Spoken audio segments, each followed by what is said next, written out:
Everyone, আপনারা সবাই কেমন আছেন? আশা করি আল্লাহর অশেষ রহমতে খুব ভালো আছেন। আমিও আলহামদুলিল্লাহ ভালো আছি।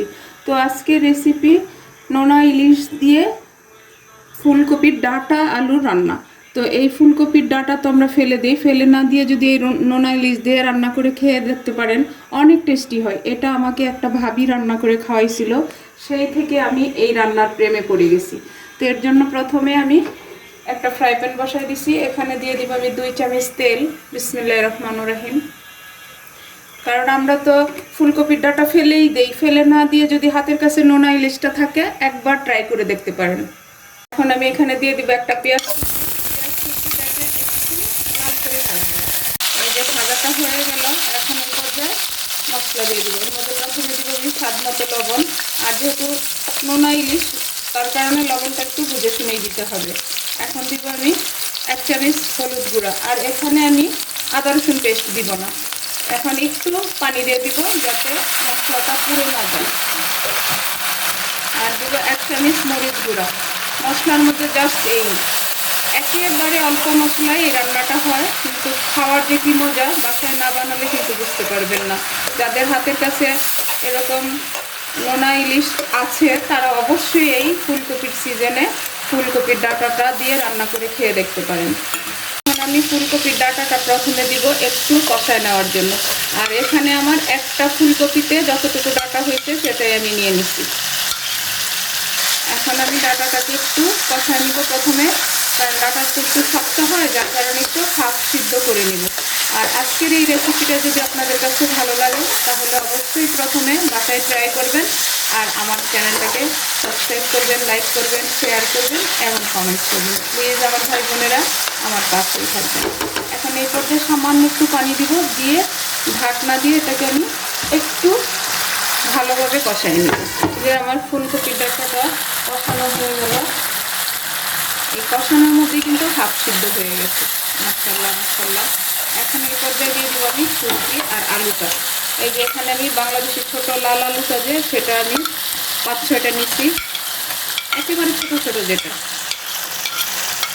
আর 1 টুকরা নোনা ইলিশের শুটকি নিচ্ছি, বড় সাইজের একটা টুকরা ছিল সেটা। এখন এটাকে আমি ভালোভাবে একটু কষাই নেব।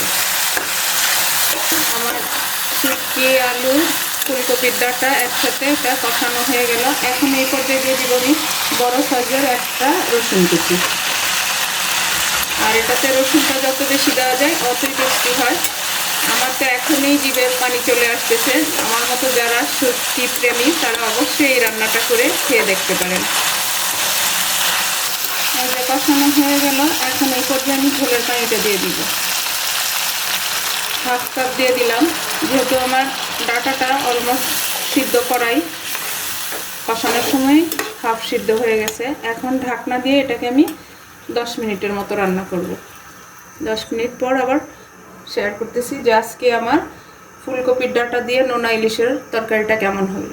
এই যে 10 মিনিট পরে আসলাম, আর আমি অফ ক্যামেরায় এটাকে মেরে দিচ্ছি আরও একবার। মাশাআল্লাহ মাশাআল্লাহ, এই রান্নাটা গ্রানে একেবারে ঘরটা যেন মনে করতেছে। তো প্লিজ কার কার এই ধরনের রান্না পছন্দ অবশ্যই আমাকে জানাবেন। এখন এই পর্যায়ে দিয়ে দিব আমি 5টা কাঁচামরিচ, দিয়ে একটু মিশিয়ে নিব, কারণ রান্নাটা অলমোস্ট হয়ে গেছে। আর এই কাঁচামরিচের ফ্লেভারটা আরও একটা সুন্দর টেস্ট যোগ করবে। এখন এর মধ্যে দিয়ে দিব আমি 1 মুঠো ধনে পাতা, দিয়ে এটাকে আবার একটু মিশিয়ে নেব। হয়ে গেল আজকে আমার নোনা ইলিশ দিয়ে ফুলকপির ডাঁটা রান্না। দেখেন মাশাআল্লাহ মাশাআল্লাহ, লুকটা কত সুন্দর। এটা তো গরম ভাতের সাথে থাকলে আর কিচ্ছু লাগবে না। এখন আমি এটাকে নামাই নিব, নামায় সার্ভ করে আপনাদের সাথে শেয়ার করতেছি যে আজকে আমার নোনা ইলিশ দিয়ে ফুলকপির ডাঁটা রান্নাটা কেমন হয়েছে। যে দেখেন হয়ে গেল আমার নোনা ইলিশ দিয়ে ফুলকপির ডাঁটা রান্না। মাশাআল্লাহ মাশাআল্লাহ, এটার সেন্টে তো আর লোভ সামলাতে পারতেছি না, এখনই চলে যাব টেবিলে। তো যাই হোক, আজকে আমার এই মানে ফেলে দেওয়া জিনিস দিয়ে এত টেস্টি একটা রেসিপি আমি আপনাদের সাথে শেয়ার করলাম। তো যদি আপনাদের ভালো লাগে অবশ্যই বাসায় ট্রাই করবেন। তো যাই হোক, আজকে আমার এই নোনা ইলিশ দিয়ে ফুলকপির ডাঁটা রান্না করা শেষ হয়ে গেল। আমি আপনাদের কাছ থেকে বিদায় নিব, আবার নতুন কোনো রেসিপি নিয়ে আসবো। আল্লাহ হাফিজ।